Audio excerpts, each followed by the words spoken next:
Pipoca. Confere. Bebidas. Confere.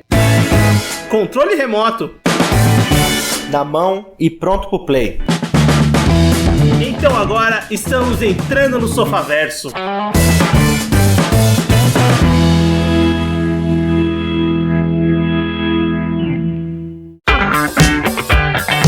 Muito bem, Sofaverso começando. Voltamos para mais um episódio do seu podcast e hoje vamos falar de série, vamos falar de Love, Death and Robots, volume 3. E para isso eu tô com o Everton. Fala pessoal, beleza? Eu sou o Vinícius e, bem, assim como o volume 2, estamos aqui em dupla para gravar sobre o volume 3 de Love, Death and Robots, essa antologia de animação da Netflix, que talvez, como a gente sempre repete aqui, né, é um dos melhores produtos e produções originais do serviço, né? Sem dúvida nenhuma. E como a gente é fã, gostou das duas primeiras, apesar da segunda, a gente já ter comentado ali que foi um pouco abaixo da primeira, né, pro nível de qualidade que eles entregaram na primeira temporada, a Netflix continua apostando, ainda teve um bom resultado e lançou agora no dia 20 de maio de 2022 a terceira temporada, o terceiro volume de Love, Death and Robots, 9 episódios novos, que a gente vai aqui fazer como da última vez, pra você que escutou o episódio. Se você não escutou, vai lá, tem o episódio do volume 2 aqui no feed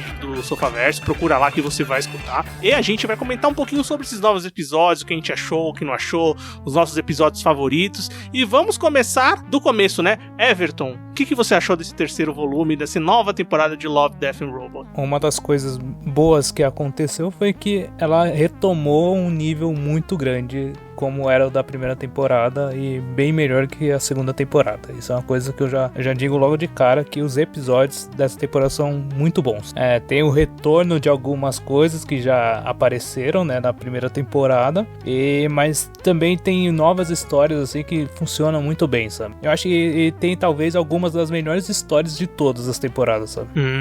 Interessante. Assim, eu acho que eu tava lendo críticas na internet, o pessoal comentando, realmente é meio que um papo geral, então um consenso de que realmente a série melhorou, né? O terceiro volume ele sobe mais um nível mais próximo do que eles apresentaram no primeiro. O segundo volume tem umas derrapadas ali, tem histórias que não são tão boas assim, ou que a gente não lembra tanto, né? Que na verdade é aquele negócio que o primeiro entregou muitas histórias incríveis, né? E todo o formato de você dar tanto espaço para animações diferentes, histórias diferentes, curtas, faz com que boas e grandes histórias sejam contadas ali no espaço de tempo curto que nem eles têm aqui. E esse terceiro volume ele também entrega histórias incríveis. Eu também acho que subiu bem o nível, assim, eu acho ela bem melhor que o segundo volume, acho muito legal. Ainda tem bem menos episódios que a primeira, né? Ainda fizeram 9 episódios, se eu não me engano é um episódio a mais que o volume 2, que são 8, aqui são 9 episódios, mas eu já adianto de antemão que também achei incrível esse terceiro volume, gostei bastante. Eu sempre quando assisto eu fico falando, nossa, isso aqui é uma produção foda, velho. Isso aqui é muito legal, toda a ideia de você fazer esses curtas de animação com estúdios diferentes, com histórias diferentes, baseadas em histórias de autores conhecidos, de atores novos, isso é muito legal, você trazer um grande time pra isso. E lembrando que o terceiro volume continua sendo produção executiva, e os showrunners da série são o Tim Miller e o David Fincher, então tem esses nomes de pesos ainda envolvidos, e mais envolvidos ainda nessa temporada, né? Sim, sem dúvida. E o que é legal quando você vai assistir os episódios é que você tem vontade de que existisse, sei lá, uma série própria pra cada episódio, sabe? De tão bem feito que são, de tão instigante que é a história da maioria dos episódios dessa temporada, sabe? Com certeza, isso é verdade. Tem vários episódios que eles constroem narrativas que podem ser mais exploradas, né? Isso é interessante também. Mas bem, vamos começar então a falar das histórias, né, em si. Vamos passar pelos 9 episódios, né, que tem essa nova temporada, começando do primeiro episódio chamado Os Três Robôs, que é o episódio dirigido pelo Patrick Osborne. O Patrick Osborne, ele é diretor do Detona Ralph 2, eu procurei, ele já tem uns trabalhos, né? Ele trabalha em vários filmes de animação, mas Detona Ralph 2 é um filme que ele dirige, e é adaptado de um roteiro do John Scalzi, que tá presente desde a primeira temporada, né? E Os Três Robôs aqui é uma primeira continuação direta de uma história que já foi contada, né? Que é uma das primeiras histórias do volume 1 e uma das que foi mais bem recebida, que as pessoas mais gostaram. Então trata desses 3 robôs que estão viajando pelo apocalipse, né? O mundo pós-apocalíptico, não tem mais seres humanos, e aqui eles vão viajando e passando pelas últimas tentativas tentativas dos seres humanos de salvarem a Terra e a humanidade. O capítulo é dirigido pelo Blow Studio, tem 11 minutos e essa temporada tem capítulos assim, não tem capítulos tão curtos, né? Acho que o menor capítulo tem 7 minutos, pelo que eu tô vendo aqui. Tem capítulos até que longos, né? Everton, o que você achou dessa continuação? Primeira continuação da antologia, né? São os robôs mais simpáticos que tem, sabe? São os 3 robôs tentando entender como a humanidade se lascou sozinha, sabe? Isso é muito bom. E ele tem principalmente dessa temporada, ele tem os toques atualizadíssimos, sabe? São muitos eventos que você fala, pô, eu li isso ontem, sabe? É muito bom, realmente. Eu acho que, eu acho que ela provavelmente foi uma história já contada pensando realmente na situação atual. Ele não é uma continuação, digamos assim. Não é um capítulo que foi feito junto com o da primeira temporada, sabe? Ele foi uma coisa totalmente nova e realmente é muito atual todos os temas que ele traz. E, cara, os robôs são muito engraçados. Eles tentando entender como a humanidade se lascou daquela forma é muito bom, sabe? Eles pensando, cara, como eles são burros, né? Tipo, eles realmente pensaram nisso, eles realmente seguiam pessoas assim, são os milionários excêntricos. Essa piada é muito boa, né? Dos milionários excêntricos, que as pessoas seguem os caras de moletom que falam que ganham milhões e não sei o quê. Tem piadas muito boas. Esses roteiros do John Scalzi, que faz os roteiros mais engraçados, né? Os curtas mais engraçados desde a primeira temporada, desde o volume 1, e aqui esses personagens são engraçados, são muito do que os personagens, do que as pessoas que assistiram queriam ver uma continuação, queriam ver mais esses personagens, desses 3 robôs que falam que a humanidade é muito boa, né? E passa por todos os tipos de pessoas, né? Tem até desde das pessoas que se preparam para um apocalipse, que não dá certo, até os milionários e depois os bilionários, né, cara? Exatamente, tem vários tipos, né, de demografias, até castas, né, a gente pode dizer, da humanidade, que é muito real hoje. E eu acho legal que ele conversa tanto com a nossa realidade, né, como você falou também, acho que não foi um capítulo pensado lá junto com o primeiro episódio, foi um capítulo pensado posteriormente pra uma continuação e também pra lidar e conversar um pouco do que a gente tá vivendo. E ele conversa até com próprias produções da Netflix, mano. Eu pensei na hora no Don't Look Up ou Não Olhe Pra Cima, velho, porque é exatamente a mesma pegada daquele filme. Então conversa também com a própria produção da Netflix de um filme que fez muito sucesso na plataforma e conversa muito nessa questão dos milionários, das pessoas controlando uma catástrofe. Na verdade, eles mostram o resultado daquilo que deu errado e a gente viu no Don't Look Up, né? Com certeza. Se falasse que era até o mesmo universo, era bem passível de acreditar. A diferença é que os gatos conseguem sobreviver, que eles são muito melhores que os humanos, né? Isso eu achei muito foda. Bem, continuando o segundo episódio, o maior episódio, né? De maior duração aqui, tem quase um episódio de anime, né? Esse segundo episódio, em termos de duração, então dá pra contar uma história mais elaborada. É o Viagem Ruim, que é um episódio dirigido pelo David Fincher. É o primeiro episódio que ele dirige, assim, da antologia, né? Apesar dele ser produtor executivo, ele não tinha dirigido diretamente nenhum episódio. Ele dirige aqui e ele trouxe pra escrever o roteiro e baseou a direção dele no roteiro do Andrew Kevin Walker, que é roteirista do Seven, que é um dos maiores filmes dele e é um filmaço incrível, da filmografia do próprio David Fincher. E aqui, o episódio vai contar a história de um grupo, né, que tá navegando num oceano meio bizarro, com criaturas estranhas e bem diferentes do que a gente tá acostumado, e eles têm e guardam um grande monstro dentro do seu navio. Então vai tratar as relações desses marinheiros e como lidar com esse monstro e como fazer para sobreviver. O que você achou desse episódio, Everton? Foda, um dos melhores da temporada. A direção desse episódio é muito foda e a história dele é muito legal. Ela tem uma pegada Lovecraftiana muito forte, sabe? Essa questão dos monstros marinhos e da própria maneira como o monstro se comunica com eles, que é muito boa, sabe?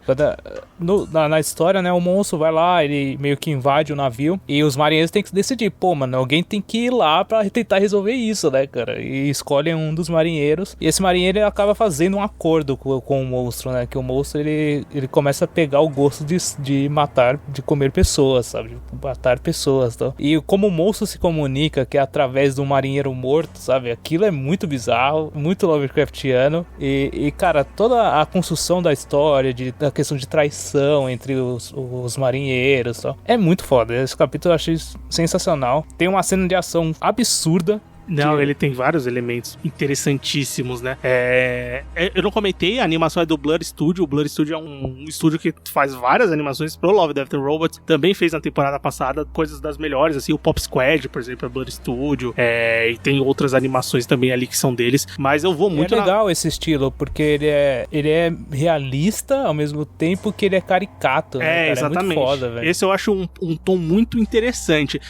Pra começar, eu acho o capítulo bem legal, a história mesmo que é contada, como eles conseguem desenvolver um pouquinho que seja o personagem ali no curto tempo que eles têm, e de uma história com decisões e com escolhas e com peso dramático e peso de ação e um peso aterrorizante muito bem dosado. Então a gente vê que tem um trabalho de direção diferenciado quando a gente tá assistindo, né? Dá pra ver que ele é como se fosse tivesse direção dos atores, mas a direção dos personagens. Então tem cenas dramáticas mesmo de conversas e diálogos com os personagens com olhares diferentes, com movimentações diferentes, com escolhas importantes, ao mesmo tempo que tem essa cena de ação, como você falou, tem uma cena incrível de ação com ângulos assim que você não espera você espera numa animação gigante, num filme de animação. Não que os curtas não entreguem qualidade, assim, mas coisas com grande orçamento, que são grande produzidas, são pensadas para uma história completa. E aqui a gente faz um curta, tem takes incríveis, assim, principalmente no arco final, na parte final da história. Então, cara, pra mim também é um curta que eu achei dos melhores, assim, não só dessa temporada, como do Love, Death and Robots como um todo. Logicamente, o David Fincher deve ter um peso pra isso, mas eu realmente achei ele incrível em todas as partes. E você falou dessa coisa do Lovecraft e desses monstros, essa temporada também entrega bastante isso, uma coisa que a série em si gosta de brincar bastante, né?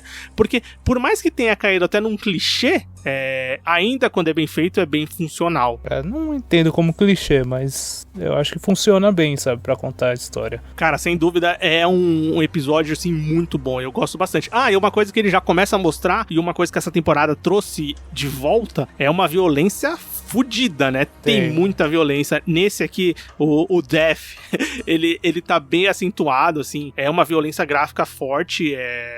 E a temporada entrega episódios mais violentos também, né? Como a gente vai conversar um pouco. O bicho, tanto que é muito interessante, com o bicho, quando ele começa a controlar o morto lá, o moço começa a controlar um morto que se comunica com o marinheiro, né? E você vê que vai passando os dias e o cara vai apodrecendo, sabe? É bem gráfico. Isso é muito foda. É bem gráfico. É bem gráfico em várias situações. Mas tudo isso é muito bem colocado pra história que eles estão contando, né? Bem realista, né? Bem realista dentro do curta e da história que eles estão contando aqui nesse segundo episódio. Mas bem, é o maior episódio da série, como eu comentei, e tem uma historinha mais elaborada, eu acho que de todos os curtas que vão ter aqui. O terceiro episódio chama O Mesmo Pulso da Máquina, é dirigido pela Emily Dean, com o roteiro do Philip Gellat, é baseado num conto do Michael Swanwick, que chegou a ganhar prêmio e tal, é um conto conhecido, e é dirigido pela Polygon Pictures, o estúdio responsável pelo curta. E a história tem 17 minutos, né? Também é um curtinha com uma história um pouco maior, assim. E conta a história de uma sobrevivente de uma missão de exploração numa lua. E começa depois de um problema que ela tem com a nave, começa a ter uma viagem, vamos dizer que alucinante e bem diferente. Everton, o que você achou desse curto? Eu acho que é aquele episódio mais filosófico que tem. Sempre tem também, no Love, Death and Robots. Pensativo, né? Sim. Ele, assim, eu gostei muito de uma determinadas partes dele. Eu acho que o começo é interessante, esse conceito dela ficar presa lá, e eu achei muito legal a parte que ela começa a carregar a colega dela morta, sabe? E ela começa a escutar a voz dela, sabe? Pô, isso daí eu falei, caralho, será que vai entrar muito nisso? Mas aí entra mais numa questão mais, sei lá, de realmente dela entrar junto com o pulso lá do planeta, dela ter a mesma relação com o planeta e tal. Aí me perdi um pouco, sabe? É aquele episódio de ficção científica. Sim. Levada ao extremo, né? Que eles fazem muito na própria antologia, né? Eles fazem muito isso. Sei lá, no volume 1 tem aquele A Fenda de Áquila, que é uma coisa, não o estilo de animação, mas o estilo de história contada. O Zima Blue, né? Tem o Zima Blue. Tem no volume 2, se eu não me engano. Tem? Não, acho que não. Mas o primeiro tem também esses episódios que eu comentei, e esse ele trabalha mais com essa questão de filosófica / de ficção científica / se você pensar em filmes, por exemplo, exemplo, o Interestelar, a de Astra, conversa muito com esses filmes também. Eu acho, assim, graficamente muito bonito o episódio, assim, ele tem resoluções, assim, lindas, principalmente depois que ela começa a entender o pulso do planeta, né, que a brincadeira é essa, né? Tem a cena final, quando ela entra lá naquele poço lá pra meio que... Sabe o que me lembrou isso, Everton? O quê? Vamos ver se te lembrou alguma coisa. Não. Evangelion. Lembra um pouco.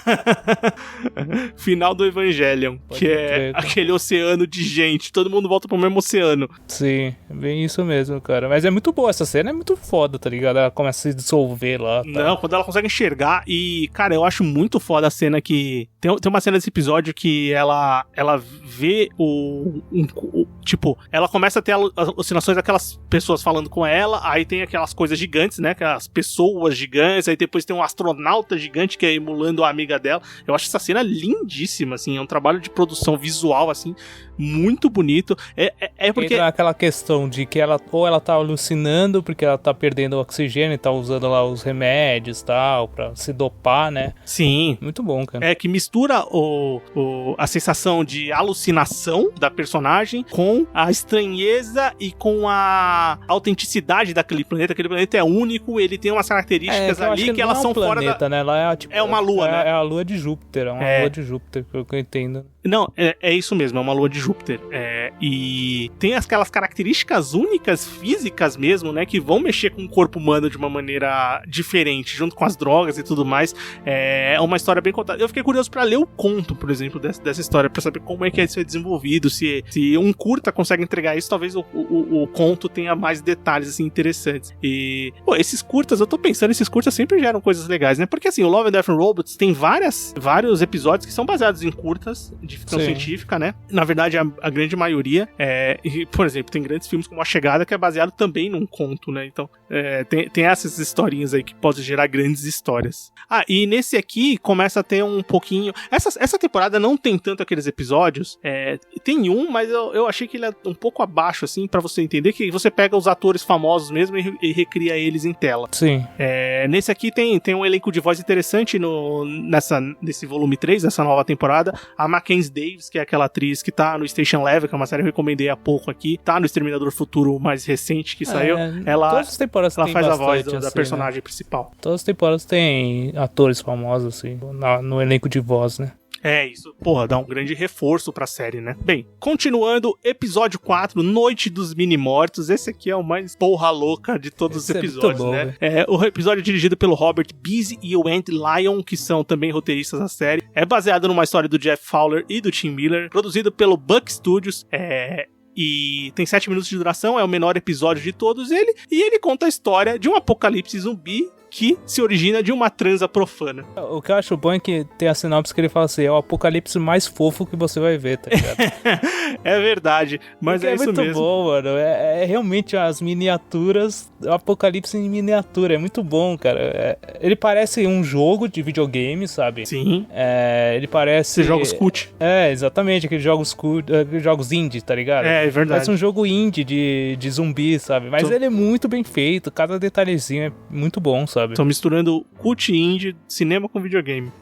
Ele é o mais curto, né? Geralmente o episódio mais curto é o que dá mais trabalho de fazer, né, cara? Não, sim. Se eu não me engano, o episódio mais curto da temporada anterior é o do Natal. É o do Natal. Esse episódio é um dos melhores do volume 2, assim, porque ele é bem diferente. E ele é um trabalho de produção, assim, bem detalhista, que envolve massinha, que envolve trabalho manual mesmo, de bonecos. Stop motion bem produzido. Aqui também deve ter sido um trabalho do caralho. Eu procurei behind the scenes, produção, não achei nada. Então talvez não tenham feito assim como fizeram dos outros volumes. Ele não tem uma história assim, sei lá, complexa, sabe? Não tem. Uma invasão zumbi ele normal, parece aqueles jogos, sabe aqueles jogos que você tem que... Tinha aqueles jogos que você tinha que ou ferrar com o mundo, que você começa um apocalipse zumbi e ferra com o mundo inteiro. E aqui é tipo isso, tem um apocalipse zumbi no comecinho, eles mostram lá como começa e depois vai mostrando a escala daquilo até o fim do mundo. E é muito bom, como em 7 minutos, na verdade 5 ou 6, porque os episódios também, eles terminam, tipo, tem bastante crédito final, né? Então esse tempo não é o completo do episódio, porque acho que tem muita galera pra produzir e tal. E eles mostram várias etapas desse apocalipse, desde o comecinho até uma coisa gigantesca. Mano, a parte que chega, por exemplo, lá na usina nuclear. É muito bom, cara. E viram uns zumbis radioativos gigantes. Eu falo, caralho, que foda, onde eles estão indo, velho? Cara, é muito... tipo, o fato de serem miniaturas torna tudo muito perfeito, sabe? Muito legal. Muito rápido, né? É um conceito muito legal, sabe? Ele é um conceito, se você pensar, parecido com o episódio do volume 1. É, o Ice Age, né? Que é na geladeira, que você vai vendo a passagem dos tempos dentro de uma geladeira, uma humanidade ali, né? Ele tem um conceito parecido com esse na transformação da tela, assim. Só que aí é o contando o apocalipse zumbi do começo até ele tomar proporções gigantescas. Por exemplo, essa da usina, os países entrando em conflito. Tem a parte que, mano, tem os carros do Mad Max, o mundo vai tipo um pós-apocalipse ali, Mad Max. É uma coisa muito interessante. É um episódio realmente que chega a ser fofo de tão bonitinho que é, apesar de ser uma tragédia total. Mais um apocalipse zumbi. E é interessante porque é uma história... Essa sim é uma história manjada, mas contada de uma forminha diferente, assim, que já é interessante só por si só. Com certeza, cara. Bem, continuando, o 5º episódio da série chama Matança em Grupo, tem 13 minutos, é produzido pelo T-Mouse Inc., que é o estúdio responsável, é dirigido pela Jennifer Yu Nelson, que a gente comentou lá que era uma das grandes responsáveis do volume 2, né, e dirigiu talvez o melhor episódio daquela temporada, que é o Pop Squad, né, Esquadrão de Extermínio, e é baseado no roteiro do Philip Gellat. A história conta um grupo de forças especiais dos Estados Unidos que são treinados para neutralizar qualquer ameaça. Só que eles acabam encontrando uma máquina cibernética, que é um urso androide criado pela CIA, que tá fora de controle. Exatamente, é bizarro demais esse episódio, cara. E esse episódio mais escrachado. E você viu, e você reparou pela voz do... É o John McKay, né? É o John McKay, ele tá on fire de diversão aqui, velho, ele quer que se foda. Mas tem o John McKay, tem o Seth Green, tem o Gabriel Luna, então tem um elenco de voz legal. Mas é um episódio, assim, e o que é interessante, eu acho que a Jennifer Yu Nelson é uma mulher brincando de como ela enxerga esses caras com pura testosterona, os brucutus, né? Do brucutu, né? Total. O estereótipo do brucutu que eles colocam aqui é palavrão pra caralho. Os caras são fortes, musculosos, todos bem armados. E esse episódio começa com um cara mijando, né? Então tem o pinto pra fora dele jogando de cima da montanha. É uma coisa muito surreal. É testosterona pura e é uma brincadeira bem feita. Eu achei engraçado, eu achei bem divertido esse episódio. Ele é bem escrachado. Ele é o episódio mais escrachado que tem da temporada, cara. E é muito... O conceito da história é muito tosco, tá ligado? A CIA fez um bicho cibernético, um urso cibernético, não faz sentido nenhum, tá ligado? E eles não conseguem controlar. Mas as partes de ação são bem interessantes, sabe? São legais, a animação é fodida, assim, e tal. E é muito gráfico também. É o que ele também parece muito história em quadrinhos dos anos 90, né? Sim, parece.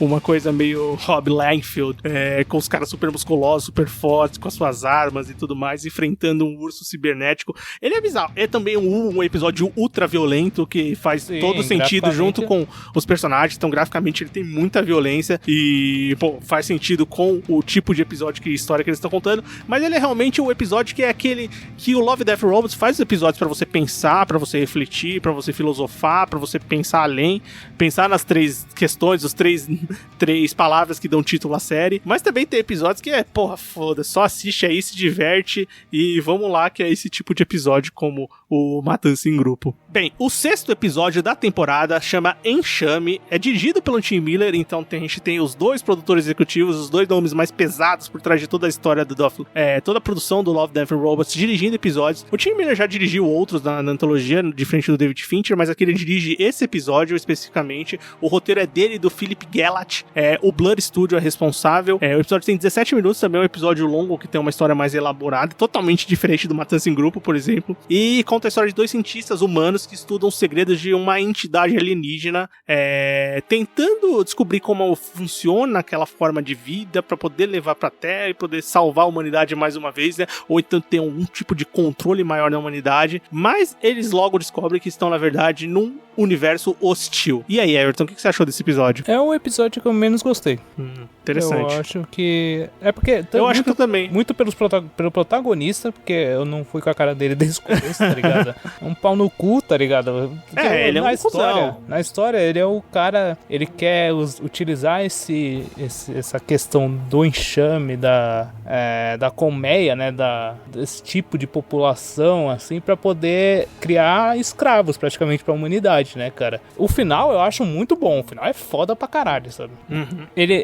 Pra mim ele é muito interessante, porque assim, durante a história e tal, ele encontra lá uma cientista que já trabalha com essa questão do enxame e tal, então já tem tudo desenvolvido, mas ele quer utilizar os conhecimentos dela pra tentar implantar essa questão de dominar realmente aquela característica pra criar escravos, sabe? Com certeza, mais uma forma de dominação, né? Exatamente, e o ser supremo lá, a rainha, percebe isso, né, cara? E quando ela faz aquele negócio de pegar essa cientista e controlar ela, sabe? E graficamente é muito pesado, é muito bizarro. Nossa, sabe? É muito fica, foda. Caralho, que porra é essa? Mesmo porque o episódio já não tava entregando, né? Isso, não, né? Ele começa a entregar e, cara, ele traz um ponto muito interessante. A cientista, a voz é da Rosário Dawson. Sim. E, cara, ela põe um ponto de que onde o humano toca dá merda. Ser humano apareceu, fudeu. O que eu acho muito legal é que o ser lá, a rainha, fala assim, cara, existiam muitas civilizações que tentaram fazer isso e todos se fuderam. Aí o cara é muito arrogante e acaba dessa maneira, né? O humano muito arrogante, falando assim, não, mas a humanidade não vai perecer por vocês, tal. E não tem resolução, sabe? Acaba nesse confronto entre eles. É verdade, termina ali. Encerra. Só que, tipo, mano, pra mim, o ideal é que realmente os caras se foderam, sabe? A humanidade se fodeu. Eu entendo que ele não vai conseguir o que ele quer. Claro. E isso que eu começa interessante, porque ele começa mostrando um mundo que você entende que os humanos têm relações com uma diplomacia. De uma diplomacia, exatamente, com outros planetas, com outras raças. Posteriormente, a gente tem uma coisa quase National Geographic Channel. Então, é isso que eu não gosto. Eu não gosto muito da meiuca do capítulo. Me lembrou sabe? Avatar aquilo, sabe? Sim, quando o personagem está conhecendo Pandora. Exatamente. Ele tá ali conhecendo, aí a personagem da Rosário Dawson, a cientista, né, que tá lá também, mostra pra ele como funcionam os seres que vivem lá naquela colmeia e como eles se relacionam com a rainha e como o enxame como um todo funciona. Aí, posteriormente, a gente tem a escalada da violência, da arrogância humana por parte desse cientista e também, mas pelo menos esse aqui ele combina muito bem o Love, Death and Robots, né? Sim. Principalmente a questão do amor e da morte posterior. Então tem todos esses pontos que eu acho muito interessante. Eu também acho, assim, o episódio mais menos atrativo, vamos dizer assim. Não achei ruim, mas sei lá, ele também dá uma cansada. Essa temporada não tem episódio ruim, mas... Se for pra escolher um, né, e falar alguma coisa assim... Mas é o que eu menos gostei. Eu também, assim, não foi o dos mais interessantes, mas assim, eu acho que o final dele abrupto, ele conversa muito com um sentimento que estava sendo construído ali no final. Então eu acho que isso vale. E graficamente ele é bem bonito, assim, ele tem resoluções bonitas ali, mas talvez não seja nada marcante, né? Esse que é o ponto. Mas aquele estilo bem realista, né? Sim. Realista na medida do possível, que a gente tá falando de seres alienígenas juntos, né? Então... Sim, você tem que fazer esse disclaimer. O 7º episódio, aí já é uma parte caricata total, esse 7º episódio, e eu já confesso que é um dos meus favoritos da temporada. Cara, eu gostei, mas eu esperava mais, pelo trailer. Os Ratos de Mason. É um episódio dirigido pelo Carlos Stevens, com o roteiro do John Abercrombie. O Axis Studios é o responsável. O episódio tem 10 minutos. E bem-vindos ao Ratopocalipse, como diz a sinopse da Netflix. O Mason é um fazendeiro lá da Escócia e ele tem problemas com pragas, isso é, ratos do seu celeiro. Então, ele tem que revidar de alguma forma e contrata uma empresa de alta tecnologia para lidar com os ratos. E aí, por que você esperava mais? O que você achou desse episódio? Porque quando você vê o trailer, você acha que vai ser uma batalha assim, mais... Você vai ver mais a questão dos ratos, da evolução dos ratos, indo lutar, sim. sabe? Mas uma boa parte do capítulo é realmente só ele meio que negociando e pegando aquele novo sistema pra exterminar as pragas, sabe? Sim, então, sim. Você só vai ver essa resolução realmente no final. E é muito... A parte da resolução é fantástica, sabe? Tem um estilo de animação mais caricato, Com certeza. mas é bem funcional pro tipo de história que eles estão contando. Isto é, os ratos, eles têm um padrão de organização militar ali pra conseguir se defender no celeiro. Eles têm uma evolução, né?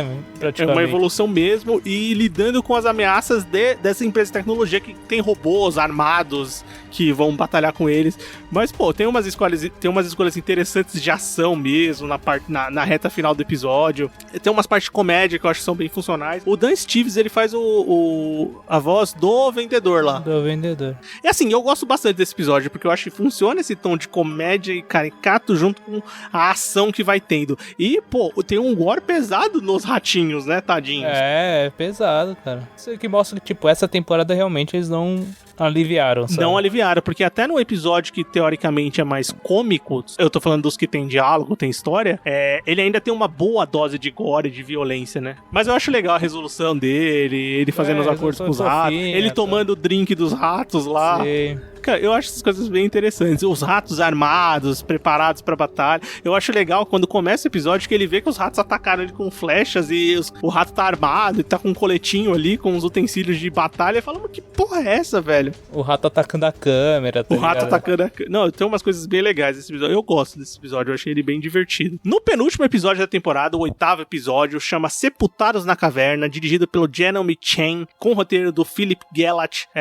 O episódio é da Sony Pictures Imageworks, então ali é um estúdio grande dirigindo esse episódio de animação. O episódio tem 15 minutos e, bem, a gente comentou um pouquinho de Lovecraft, esse aqui é Lovecraft puro e em essência. Isso é guerra moderna contra deuses anciãos, que a própria Netflix coloca na sinopse do episódio. Em uma missão de resgate, um esquadrão das forças especiais, acredito que americanas, acaba preso em uma caverna que abriga um mal antigo. Aqui é o episódio que eles colocam, que tem os rostos mais conhecidos, tem o John Maniello, tem o Jay Courtney, O Christian Serratos, que é do Walking Dead, né? tem a Christian Serratos do The Walking Dead, e Como é o Tom Hardy genérico? tem o Jay Courtney, que é o Tom Hardy genérico, assim. Mas, assim, apesar dele ter essas imagens, ele ainda não é um negócio que eu ficava olhando e falei assim, não, mas será que é quem eu tô achando que é? Ele só lembra. Não é uma coisa tipo no episódio, na temporada anterior, tem aquele episódio do Michael B. Jordan, que é impressionante como é o Michael B. Jordan, né, em cena.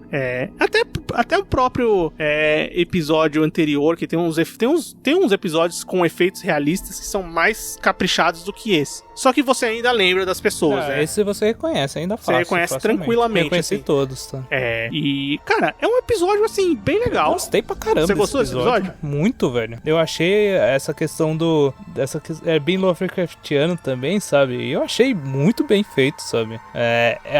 Essa parte da conclusão, principalmente, quando eles encontram lá realmente o ser que tá querendo ser libertado pra poder dominar o mundo, cara, eu achei muito legal, sabe? Que tem as visões, né? Sim, cara. Não, essa parte da visão eu achei muito foda, sabe? Então, ele é quase uma cartilha, ele é quase didático de você falar pra uma pessoa, você sabe o que são os deuses antigos? Os deuses antigos, o que é um mito do Lovecraft, que é um mito de Cthulhu? Mais ou menos é esse episódio aqui, assiste. Porque ele é basicamente esse encontro de uma realidade nossa, moderna, de guerra moderna, com uma coisa muito transcendente, ancestral e inominável, assim como Lovecraft dizia nos seus livros. As maioria das coisas do Lovecraft é mais na época que ele escreveu, né? As coisas mais pulp, assim e tal, né? Então, tipo, é interessante se você ver uma questão mais atual também inserida nisso, sabe? Funciona. Eu achei que funcionou pra caramba o capítulo. Não, sim, eu também gosto do capítulo, gosto da dose de ação dele, gosto de como a história evolui, gosto de ver isso dos mitos do Lovecraft e dos deuses ancestrais, deuses antigos, né? Sendo colocado em tela, porque eu acho algo interessante, que cria boas histórias. E o final eu acho bem legal também, assim.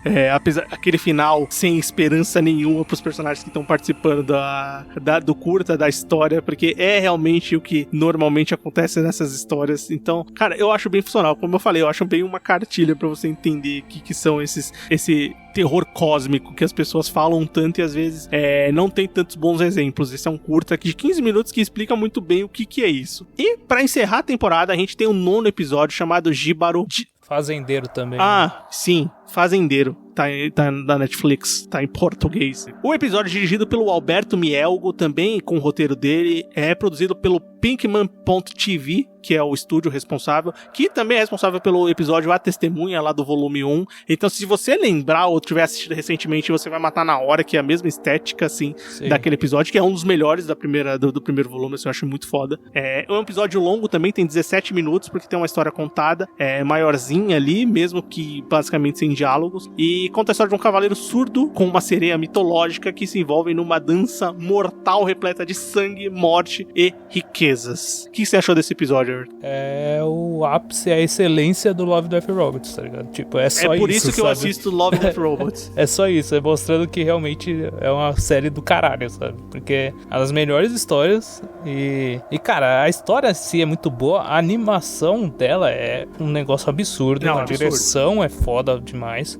Realmente, ele fecha a temporada com chave de ouro, sabe? Também acho incrível, assim. Eu acho que visualmente é um dos melhores episódios da antologia como todos os 3 volumes, assim. É impressionante o visual e toda a produção completa de episódio, como visual, character design, som. O som desse episódio é absurdo. O som desse episódio é absurdo. Mesmo porque ele precisa de som, porque são cavaleiros na armadura, tem um rio, tem as joias da sereia, tem um monte de som acontecendo com um personagem surdo, que é o principal, né? E quando você vê pelo aspecto dele, e tem aquele corte do som, tá ligado? Sim, exatamente. Isso tem que ser muito bem feito pra funcionar. Sim, cara, e esse capítulo é muito bom. E toda a estética dele, sabe? A questão da dança mesmo, quando a sereia lá, o ser mitológico, meio que ativa os poderes dela, os cavaleiros começam a dançar, sabe? E se matar e tal. Cara, é uma coreografia fantástica, velho. E todo esse conceito da própria história, que tem um cavaleiro que é surdo, por isso que ele não cai no encanto, sabe? E eles acabam tendo uma relação e ele acaba sendo atraído pela ganância, sabe? Cara, o modo como é contada a história desse episódio é muito bom. Sabe? É uma história que conversa, acho, com várias mitologias e até com várias culturas, porque todas as suas culturas vão ter um pouquinho do mito da sereia, alguma coisa assim, entendeu? Com diferenciações, obviamente, de acordo com a sociedade que você vive, com as histórias que você escutou, que você tem conhecimento popular. Então, esse episódio, com certeza, se você parar pra ser mais minucioso, deve ter um monte de simbologia ali pensada, mas olhando no grosso, assim, no todo, assistindo uma vez, fazendo parte de uma temporada completa, cara, ele é muito bonito, assim. Eu acho que essa escolha da dança dela e, obviamente, do encantamento dela sobre os outros personagens ali, sobre os cavaleiros que estão numa batalha, é muito incrível, cara. É muito foda. Toda a parte dele trair ela, sabe? Porque ela tem o corpo revestido lá de ouro, de joias. De joias. E ele vai lá e tira isso dela, rouba dela. É um episódio bem violento também, né? Ele é pesado e tal. E meio que ele consegue depois recuperar a audição, sabe? Eu sentia o cansaço daquele personagem, velho. Eu sentia que ele tava cansado e ferrado, porque eles fazem muita escolha de tela de foco, sabe? De close na cara dele. E ele correndo, e ele fazendo toda hora essas coisas, e ele cansado. E eles passam muito bem essa ideia de quão louca era aquela situação que eles estavam passando. E quão mortal podia ser aquilo. E a questão também da vingança depois dela, né, cara? Sim. Dela conseguir o poder de volta, dele recuperar a audição e ela usar o poder nele. Mas, tipo, você vê que ela tá enfraquecida também, sabe? É muito foda, cara, esse episódio, cara. Não, é um episódio incrível que eu acho que fecha muito bem esse volume. Bem, qual que foi seu episódio favorito, Everton? Cara, pra mim, empatado o Viagem Ruim e o Jibaro, cara, e o Fazendeiro, cara. Eu também gosto muito desses 2 episódios. Eu acho que, assim, o Jibaro, ele tem um ponto que... O Jibaro, ele tem um ponto que ele é mais diferente e ele é, tipo... tecnicamente, assim, eu acho que ele é melhor, sabe? Mas é que eu gostei muito da história do Viagem Ruim também. É, sabe? em termos de história, realmente, o Viagem Ruim tem uma história interessante, que tem personagens que você lembra, tem um fio de história sendo contada que é mais trabalhado, né? Tanto que você falou pra mim, você viu quem dirigiu o episódio? Que eu nem tinha reparado que tinha sido o David Fincher que dirigiu o episódio quando eu assisti da primeira vez. Aí eu falei, pô, faz todo sentido, porque ele tem um fio de história contada ali por uma pessoa que é contadora de histórias mesmo, né? Que tem uma mão pesada de direção e de montagem de uma história. O Jibaro, ele tem muito daquilo de ser uma obra de arte, sabe? Ele é uma obra de arte. Ele tem uma história, mas ele tem umas escolhas visuais e artísticas ali que são muito peculiares e muito únicas, que fazem com que ele se destaque na temporada de alguma forma. Pode ser pro bem ou pode ser pro mal. Pode ter gente que olhar e vai falar assim, pô, eu achei isso feio, assim como uma obra de arte, né? Mas eu acho que é muito difícil pra quem tá embarcado dentro dessa viagem que é a série. Mas ele é isso, realmente. Ele é uma representação de uma obra de arte feita de animação, sabe? Se você quer uma animação, obra de arte, pô, esse episódio é perfeito. E ele é o tipo de episódio que eu assisto e falei, caralho, é por isso que eu gostei tanto do primeiro volume do Love, Death and Robots, porque ele entrega curtas assim. São coisas muito diferentes que eu não iria atrás se não fosse... o que o Love, Death and Robots faz, né, cara? Quer entregar isso. Você pegar essas animações inovadoras, bem feitas... Artistas, novos. Bem artísticas tal, e contadas de uma maneira bem focada, sabe? E tipo, você vê, o episódio tem 17 minutos, sabe? É uma historinha curta tal, mas, cara, entrega tanto e tão bem feito que você fala, pô, realmente isso daqui vale a pena, sabe? Não, com certeza. Bem, vamos dar suas notas então, Everton, pra volume 3 de Love, Death and Robots. Pode começar? Cara, eu gostei de todos os episódios. Acho que tiveram uns 2 que eu, assim, não gostei tanto, que eu menos gostei. Então, mas pra mim, cara, eu acho que um 9, principalmente pelo Jibaro, pelo Viagem Ruim, que são episódios excelentes, sabe? Eu acho que um 9 é uma ótima nota. Um 9, sei lá, 9 robôs, né? Então eu não lembro o que a gente usou da última vez. Eu também não lembro. 9 amores. É Love, Death and Robots. O que a gente não usou vai ser o que vai ser de 0 a 10 aqui. Provavelmente a gente usou robôs. Eu acho que foi robôs. Bem, pode ser... 9 mortes. 9 mortes. Ou 9 amores. Bem, esse episódio, esse volume tem mais mortes do que amores, né? Tem muito mais, né? Esse aqui é bem violento. E, cara, assim, eu acho que a série voltou ao peso, assim como o primeiro volume, assim. Apesar do segundo volume não ser ruim de maneira nenhuma, eu acho ele bom. Aqui eu acho que tem das melhores histórias que eles já contaram. O Viagem Ruim, O Fazendeiro. Eu acho incríveis esses episódios, assim. Eu acho muito legais. Os Ratos de Mason, eu acho muito legal, assim. Os que se prestam à comédia também, eu acho que funcionam bem. E, cara, pra mim também é um novão, assim, porque eu acho ela incrível, assim. Só não acho perfeita porque eu acho o capítulo do Enxame, assim, meio, tá, legal. Se não tivesse também não fazia diferença. Então, não é tão bom quanto outras coisas que eles fizeram, mas tem dos melhores episódios, assim, da antologia como um todo. Eu acho muito legal. Eu acho que funciona muito bem. Até o próprio episódio dos 3 robôs eu gosto, mas eu acho ele um pouco repeteco do primeiro, sabe? Do volume 1. Então já não é tão legal assim. É uma continuação, né, cara? É uma continuação. Então, tipo, e ele é bem mais didático, tal, menos sarcástico. Não sei se você teve essa impressão, também tive essa impressão. Não comentei lá, mas, bem, lembrando aqui. Mas, pô, 9 é uma notona, né? Acho que a gente fecha com 9 aqui pra Love, Death and Robots, volume 3. Estamos esperando o 4º volume. A Netflix, eu não sei se confirmou oficialmente, mas vai sair, né? Talvez sim, né, cara? Tem que sair. Também tem que ver. E eu gostei que não teve muito tempo de diferença, né? Se eu não me engano, ano passado saiu o volume 2, né? Agora saiu o volume 3. Acho que foi no mesmo período, em maio também, né? Acho que sim. Tem que dar uma olhada no nosso episódio, que foi mais ou menos o tempo quando saiu. Mas acho que é isso, né? Fechamos aqui com a nossa nota 9 pra essa série que é incrível. Se você ainda não teve a oportunidade de assistir, essa série vale muito a pena. Netflix, eu sei que você tá pisando na bola, mas parabéns. Continue com Love, Death and Robots, por favor. Porque das coisas originais que a gente assiste, das coisas boas, né? Essa é uma das melhores, sem dúvida nenhuma. Bem, vamos pro bloco final? Bora. Recomendações, críticas e o que mais vier à nossa cabeça agora no bloco final. Bloco final do Sofaverso começando. Agora a gente comentar alguma coisa que a gente assistiu, alguma coisa que a gente leu, alguma coisa que a gente escutou. Vale qualquer coisa. Quer começar, Everton? Eu vou, assim, fazer uma... Eu vou datar um pouco o episódio, mas vai ser um pouco de homenagem. Eu vou recomendar Os Bons Companheiros. A gente tá gravando esse episódio no dia que o Ray Liotta morreu. E esse é um dos maiores filmes, um dos melhores filmes que eu já vi na minha vida. E eu sempre recomendo que as pessoas assistem, porque tem muita gente que nunca assistiu o filme de 1990 do Martin Scorsese, que o Ray Liotta explodiu, de fato, né, pro cinema, vivendo o Henry Real, que é um gangster lá, um gangster em sua formação. Mas bem, Os Bons Companheiros de 1990, assista esse filme, ele é brilhante, cara. E fica aqui um pouco de homenagem também pro Ray Liotta, que faleceu na data da gravação desse podcast. Cara, eu não... Se for pra datar o podcast mesmo, o que eu posso indicar é que... Isso já foi indicado, acho que umas 15 vezes aqui no podcast, que é Better Call Saul. Assistam Better Call Saul, apenas isso. Ah, pode datar.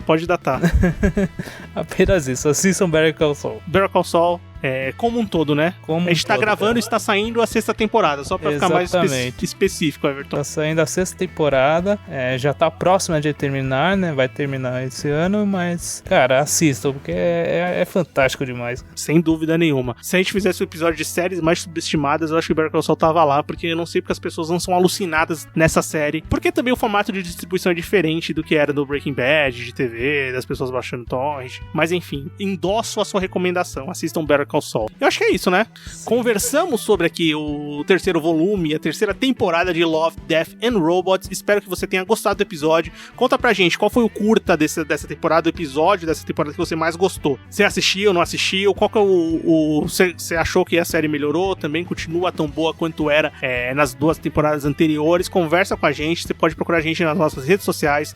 No Instagram tá Sofaverso, no Twitter também Sofaverso. Você pode mandar um e-mail pra gente pra podcastsofaverso@gmail.com. E também nós temos o grupo no Telegram. Você, ouvinte, que tem Telegram, quiser entrar lá, tem o link de convite aqui no post do episódio. Você será muito bem-vindo a participar. A gente tá falando lá de séries, de filmes, de anime e de qualquer outra coisa que vier à nossa cabeça. A gente tá conversando, sempre discutindo lá. E também, pra continuar escutando o podcast, isso é muito importante. Procura a gente no Anchor, no Spotify, no Deezer, no Google Podcasts, no Cashbox, na sua plataforma de áudio favorita, você vai encontrar o Sofaverso. Você será muito bem-vindo a escutar e interagir com a gente. Fim de semana que vem, a gente tem um novo episódio pra vocês. Valeu! Falou, até semana que vem.